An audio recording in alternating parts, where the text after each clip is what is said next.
Bienvenidos a mundodesconocido.es, otra vez. Y en esta ocasión, de nuevo, estamos con Antonio, quien es un gran conocedor de la España mágica. Nos encontramos en un bosque, un sitio muy bonito cerca de Noia, una zona situada en Galicia, en España. Y Antonio me ha contado una leyenda que fue real, ¿no? Porque parece ser que ocurrió algo muy extraño en un pueblo de Galicia, ¿no? Cuéntanos, ¿qué es lo que ocurrió? Es un hecho histórico, fue en el siglo XIX. Habla más alto, por favor, Antonio. Y pasó en el pueblo de Orensano de Allariz, o Allariz. ¿Ah? Entonces, es la historia de un hombre lobo. En Allariz. Sí. Es curioso porque, bueno, hubo una serie de asesinatos, de desapariciones. Sí. Luego se descubrió que eran asesinatos. Ah. Y en el expediente legal que se conserva todavía, figura siempre la palabra el hombre lobo, o sea... El lobisome, ¿no? Además era... Bueno, entonces se escribía en castellano. Ah, entiendo. Los documentos oficiales era todo castellano. Sí. Y hablaba del hombre lobo. El hombre lobo de Allariz, era un señor apellidado Roma Santa. ¿Pero qué ocurrió realmente? ¿Cómo empezó la historia? ¿En qué año fue? ¿En el contexto...? Esto fue contexto hacia histórico? 1850... O sea, unos 160 años, 170. Sí, empezó un poco antes, me parece que el juicio fue en 1853. Ah. Y los hechos sucedidos, pues algo antes, ¿no? ¿Qué es lo que pasó? Entonces este era un hombre, de apellido Roma Santa, que era un buhonero. Se dedicaba a ir por los pueblos, compraba cosas, por ejemplo, pues en Santiago, en Orense o en Pontevedra, y luego iba por los pueblos pequeños perdidos en los montes, Sí. vendiendo los productos que solían ser de confección, desde agujas, etcétera, hilos, cosas para las mujeres. Él iba andando desde esos zonas, Sí, él iba andando a zonas rurales un poco más rurales, no tenía ni un caballo, llevaba una especie de mochila enorme y tal, ¿no? Ah. Y entonces, bueno, pues llega un momento que en este pueblo que hemos hablado, bueno, pueblo, claro, hoy día es una ciudad bastante ¿Cuál es? grande, Allariz. Allariz. Sí, allí llega y bueno, conoce a una serie de gente y él les dice, bueno, yo que viajo tanto y tal, y voy mucho a Asturias, voy a Santander también, ¿no? Sí.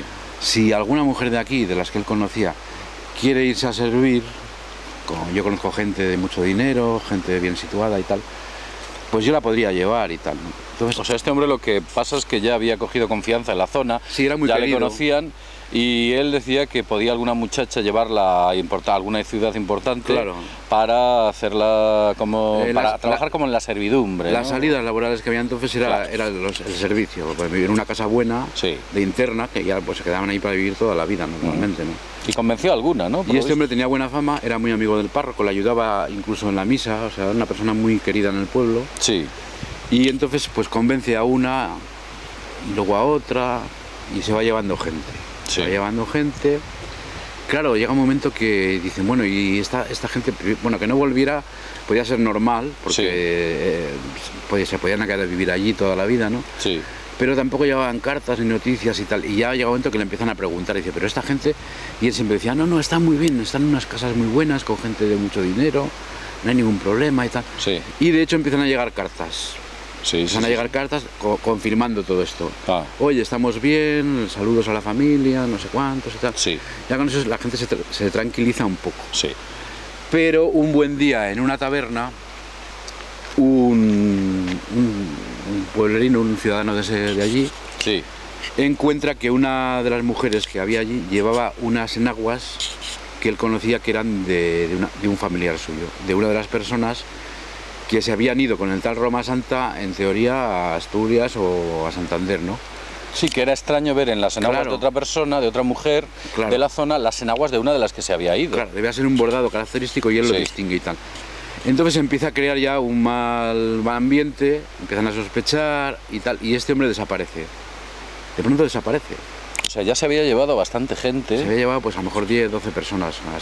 Hay quien dice que 16, ¿no? Sí. Son hombres no, mujeres, Siempre mujeres. Y por desgracia niños y niñas Ah. muy pequeños algunos. Entonces este hombre desaparece y se tira 5 o 6 años que nadie sabe nada de él. Es decir, se habrá muerto o lo habrán cogido. Además me comentaste que él incluso llega a escribir cartas como intentando demorar o intentando justificar a la gente que estaba en el pueblo. Él seguramente las cartas que llegan evidentemente son falsas, porque toda esa gente se habían muerto, entonces es él el que debe escribirlas. Engañando a los parientes diciendo, no, mira, está en una buena casa. Claro, él cuando llegaba pues a Santander, pues desde allí me escribía unas cartas y las mandaba con sobres a las direcciones que conocía, con eso se justificaba, ¿no? Sí. Entonces ya te digo, pasan 5 o 6 años, nadie sabe nada de él, y de pronto unos jornaleros gallegos que se habían ido a trabajar a Toledo, a la provincia de Toledo, a un pueblo de Toledo. O sea, él se ha venido muy lejos de Galicia, fíjate. Un día lo ven pasar, sí. Ven pasar al famoso Roma Santa, que se estaba dedicando a lo mismo, a llevar productos de un pueblo a otro. Y lo ven y enseguida van y llaman a la Guardia Civil. Entonces le dicen, oye, este hombre es sospechoso y tal, y efectivamente la Guardia Civil enseguida lo detiene y lo lleva a Galicia. Entonces ya lo interrogan. Le dicen, a ver, toda esta gente que ha desaparecido, bueno, al principio él se niega, que no sabe nada, yo qué sé, pues habrán perdido, yo los he llevado. Claro, no había manera de confirmar su coartada. Sí. Y llega un momento que él lo confiesa todo y dice, la verdad es que yo soy un hombre lobo. Él dice que es un hombre lobo. Yo soy un hombre lobo y explica su historia. Delante del juez. Sí, lo explica delante del juez y explica su historia. Dice, yo cuando era pequeño alguien me enfadó, o sea, me maldijo. Me maldijo para que fuera un hombre lobo. Entonces ya cuando fui mayor, un día que iba por el monte, vi una serie de lobos y me entró ganas de estar con ellos. Sí. Y dice que se revolcaron por la tierra y él se transformó en lobo. Y a continuación... Como un influjo... Sí, como un influjo totémico, bueno, hay teorías, ¿no?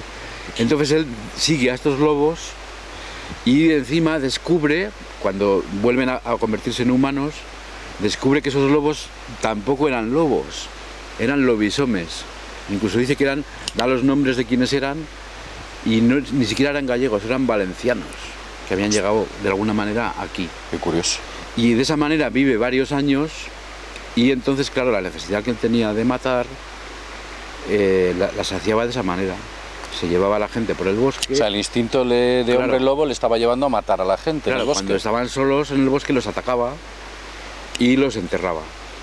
Bueno, ¿y qué ocurrió después? ¿Qué hizo la ley? Entonces ya la Guardia Civil intervino y tal, y efectivamente descubrieron varios cadáveres. Había dudas incluso algún juez o algún abogado dijo que realmente los habían matado lobos, en la realidad, ¿no? Pero él, claro, dio tantas pistas que todo coincidía y dijeron, bueno, entonces, claro, en el juicio, hay un juicio, él, como había confesado, ya lo daban por culpable, pero el abogado que él encontró era muy adelantado a sus tiempos porque dijo que la confesión no implicaba culpabilidad, que podía ser una sugestión, etcétera, etcétera. Bueno, aún así lo condenaron a muerte, a garrote vil, que era lo que había entonces. Sí. Y entonces, claro, esto trascendió. Una cosa insólita, un hombre lobo. Claro, en la España del siglo XIX esto... Claro, trascendió a la prensa ya de Madrid y a la prensa internacional. Además era un asesino múltiple, ¿no? Un asesino de 13, 14, 15, 16, una barbaridad de gente. Trasciende a la prensa internacional y entonces cuando ya estaba sentenciado, que lo iban a dar al garrote vil, que lo iban a matar, llega una carta de un inglés, un tal Phillips, que era un teósofo e hipnotista, que vivía, me parece que en el Cairo, por ahí. Y él había hecho ante testigos, había hipnotizado, sugestionado a un joven árabe y lo había convertido en lobo. O sea, el niño de pronto empezó a atacar a la gente. Y entonces este hombre manda una carta a la reina de España, la reina Isabel II, y le dice, ojo, que esto puede ser verdad, que él sea un hombre lobo o que se crea un hombre lobo, casos de hipnosis, y bueno, da una serie de argumentos. Y la reina, ante la duda, la amnistía, o sea, le conmuta la pena de muerte. O sea, que no lo llegan a matar. No, este hombre no muere, este hombre lo internan en un hospital psiquiátrico y vive ya ahí un montón de años, aquí en Galicia. Vamos, que la historia es real y siempre nos quedará el beneficio de la duda de que ese La historia, señor... en los hechos que contaba, es absolutamente real. Las interpretaciones ya son libres. Sí, porque he visto incluso documentos de la zona... documentos y en todo lo... Y hay un gran estudioso, ¿no? Un político del pueblo... No, bueno, ¿Quién fue? Un gran estudioso que fue Vicente Risco, le dedica una de sus primeras obras, que es el estudio primero hace un estudio de los documentos históricos y luego lanza unas interpretaciones, que quizás sea lo más interesante, ¿no? Él lo lleva a la teoría del animal totémico dice que todos los pueblos que tienen tradición de hombres lobos, en Alemania el Werwolf, incluso en Norteamérica en Norteamérica, gran- pero bueno, gran espíritu. quizá por influencia, sí, bueno, esa es otra, eso ya es el totemismo de los indios, ¿no? Mm. Pero en el animal totémico, y se da, te digo, de San Francia, el loup-garou, etcétera, etcétera. Y él dice que es una reminiscencia claramente indoeuropea, que no se da en el resto de España, más que aquí en el norte y concretamente, principalmente en Galicia, ¿no?